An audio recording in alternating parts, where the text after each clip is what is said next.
ನಮಸ್ಕಾರ.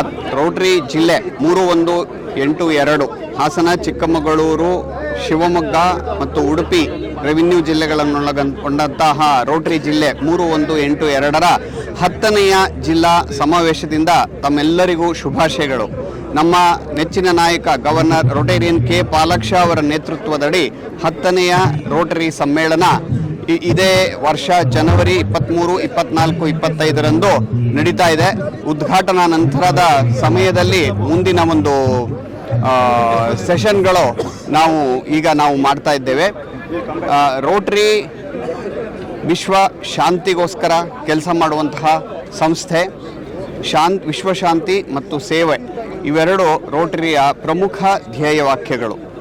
ಈ ಒಂದು 4 ರೆವಿನ್ಯೂ ಜಿಲ್ಲೆಗಳನ್ನೊಳಗೊಂಡಂತಹ 85 ಕ್ಲಬ್ಗಳ ಸದಸ್ಯರು, ವಿವಿಧ ನಾಯಕರುಗಳು ಜೊತೆಗೂಡಿ ಈ ಸಮಾವೇಶದಲ್ಲಿ ವಿವಿಧ ಕಾರ್ಯಕ್ರಮಗಳ ಬಗ್ಗೆ ತಮ್ಮ ಬಾಂಧವ್ಯವನ್ನು, ತಮ್ಮ ಸಹಭಾಗಿತ್ವವನ್ನು ಹೆಚ್ಚಿಸಿಕೊಂಡು ಇನ್ನೂ ಹೆಚ್ಚಿನ ಉತ್ತಮ ಸೇವಾ ಕಾರ್ಯಗಳಲ್ಲಿ ತೊಡಗಿಸಿಕೊಂಡು ಜಗತ್ತಿನಲ್ಲಿರುವಂತಹ ಯಾವುದೇ ಸಮುದಾಯ ಇರ್ಬೋದು, ಯಾವುದೇ ಜಾತಿ, ವೇಷ, ಭಾಷೆ, ಬಣ್ಣ, ಮತ, ರಾಜಕೀಯ ಹಿನ್ನೆಲೆ ಇವೆಲ್ಲವನ್ನೂ ಕಡೆಗಣಿಸಿ ಎಲ್ಲಿ ಸೇವೆಯ ಅವಶ್ಯಕತೆ ಇದೆ ಅಲ್ಲಿ ಧಾವಿಸಿ ಸೇವೆಯನ್ನು ಮಾಡುವಂಥದ್ದು ರೋಟರಿಯ ಧ್ಯೇಯ.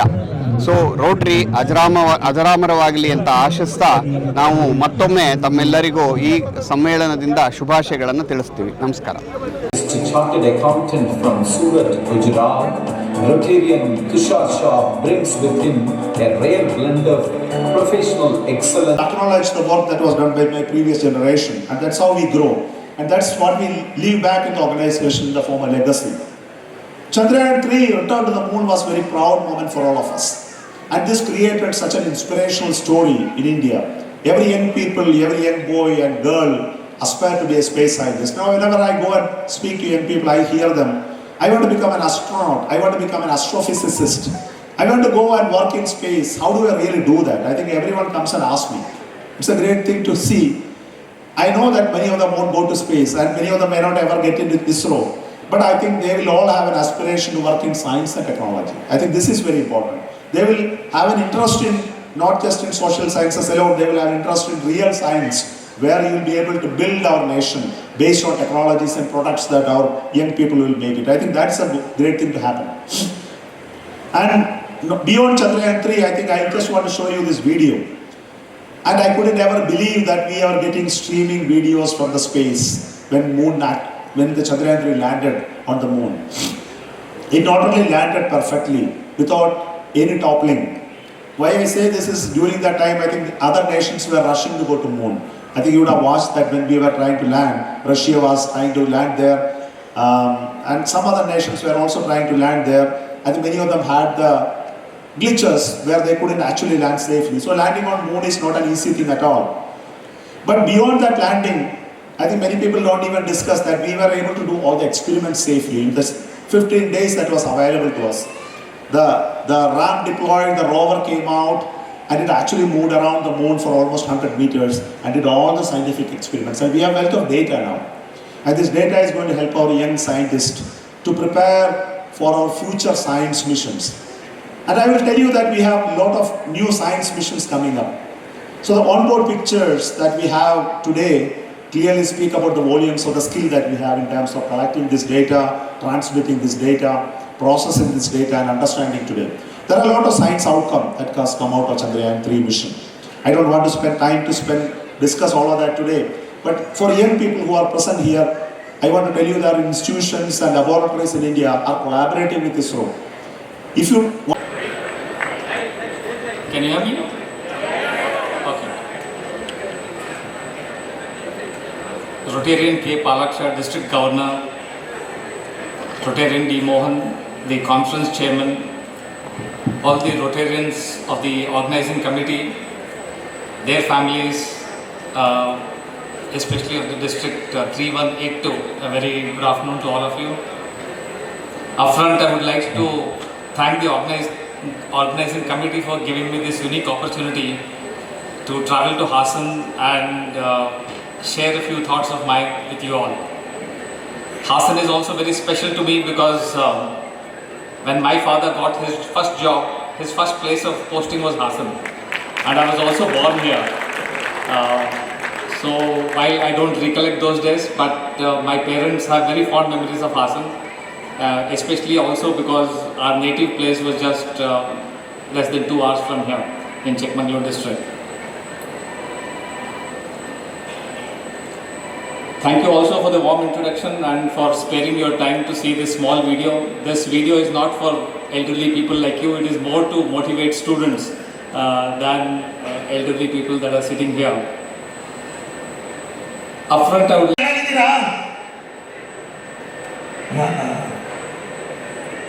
ಮಗನಿಗೂ ಮದುವೆ ಆಯಿತು, ಚೆನ್ನಾಗಿದೆ.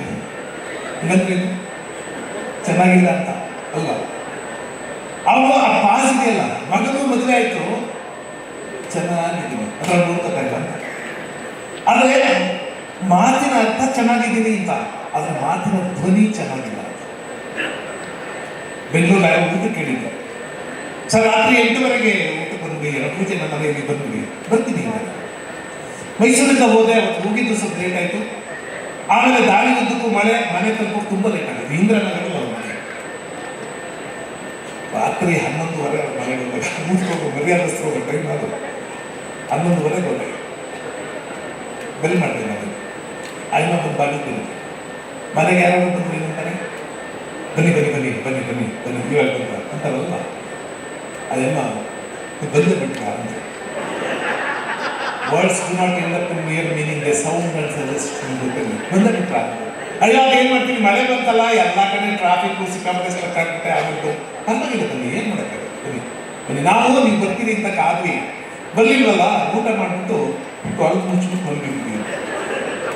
ನನಗೆ ಊಟ ಮಾಡಿಲ್ಲ ಅವತ್ತು, ಮಧ್ಯಾಹ್ನ ಸರಿಯಾಗಿ ತಿಂದಿಲ್ಲ, ಹೊಟ್ಟೆ ಸಿಕ್ಕಿದೆ ತುಂಬ. ಮನೇಲಿ ಏನೋ ಊಟ ಕಟ್ಟಿದ್ದಾರೆ, ಏನೋ ಇರುತ್ತೆ ಬಂದೆ, ತೊಳೆದು ಮುಚ್ಕೊಂಡು ಬಂದಿದ್ದೀನಿ ಅಂತ. ಆಮೇಲೆ ಇರಲಿ ಪರವಾಗಿಲ್ಲ ಅಂತ ಹೊಳ್ಬೋದೆ. ಆ ಕೊನೆಯ ರೂಮ್ ಇದೆಯಲ್ಲ, ಅದು ಖಾಲಿ ಇದೆ, ಎಲ್ಲ ನೀಟಾಗಿದೆ, ಅಲ್ಲಿ ಬಂದ್ಬಿಡಿ. ಊಟದ ವಿಷಯ ಮಾತಾಡ್ತಿಲ್ಲ ಆಯ್ತಾ. ನಾನು ಏನಾದರೂ ಮಾಡಿ ಊಟಕ್ಕೆ ಬರಬೇಕು ಅಂತ ಟ್ರೈ ಮಾಡ್ತಾ ಇದ್ದೀನಿ, ಆಯಮ್ಮ ಅಲ್ಲಿ ಮಾತ್ರ ಬರ್ತಾರೆ. ಇವತ್ತು ಊಟ ಇಲ್ಲ ಅಂತ ಗೊತ್ತಾಯ್ತು ನನಗೆ. నేను ಮುಖ ತೊಗೊಂಡು ಬಲ್ಕೊಂಡು ಹೋಗ್ತಾ ಇದ್ದೆ, ಆಯಮ್ಮ ಸುಮ್ಮನೆ ಮಾತು ಬಿಸಾಕತ್ತೆ. ಈ ಬಿಸಾಕ ಮಾತು ಅಂತ ಗೊತ್ತಲ್ಲ, ಒಂದು ಮಾತು ಬಿಸಾಕತ್ತೆ. ಚೆನ್ನಾಗಿದ್ದೀರಾ ನಮ್ಮ ಮುಂದೆ ಕೊಟ್ಟಿರ್ತಾರೆ, ನಿಮ್ಗೆ ಕೇಳಬೇಕು ಅಂತ ಏನಿಲ್ಲ, ಅವ್ರಿಗೆ ಬಿಸಾಕಿದ್ ಮಾತಾಡ್ತಾರೆ. ಹಂಗೆ ಯಾರಾದ್ರೂ ಮನೆಗೆ ಊಟ ಮಾಡಿ ಅಂತಾರೆ, ಊಟ ಮಾಡಿ ಅಂದ್ರೆ ಬಿಸಾಕಿರೋ ಮಾತು ನಿಜವಾಗ್ಲೂ ಕರೆಯುತ್ತಲ್ಲ. ಹಂಗೆ ಆಯಮ್ಮ ನಮಗೆ ಊಟ ಮಾಡಿ ಅಂತ. ನನಗೆ ಅರ್ಥ ಸಾಕಾಗಿದೆ. ನಿಮ್ಮ ಮನೆಗೆ ಬಂದಿರೋದೇ ಊಟ ಮಾಡೋಕ್ಕೆ, ಊಟ ಮಾಡ್ಕೊಂಡೇ ಹೋಗೋದು. ಅದು ನನಗಿಂತ ಚಾಲಕ. ನಿಮ್ಮದು ಬಿಡಿಯಪ್ಪ, ಯಾವತ್ತೂ ಬರೀ ತಮಾಷೆನೇ. ನಾನು ಸರೆಂಡರ್ ಆಗಿದ್ದೆ. ಅಮ್ಮ ತಾಯಿ ಈಗ ಸುತ್ತಿ ಬಳಸಿ ಮಾತಾಡೋದು ಬೇಡ, ಹೊಟ್ಟೆ ಹಸ್ತಿದೆ, ಏನಾದರೂ ತಿನ್ನಲೇಬೇಕು. ಹೌದಾ, ಇತ್ತು ಅಂದ್ರು. ಇತ್ತು ಅಂದ್ರೇನು, ಈಗಿಲ್ಲ ಅಂತ ಆಗ್ಬಿಡುತ್ತೆ. ಹಂಗಾದ್ರೆ ಈಗೇನು ಇಲ್ಲ ಅಂದ್ರೆ, ಇಲ್ಲ ಅಂದ್ರೆ ಇಲ್ಲ ಅಂತಲ್ಲ.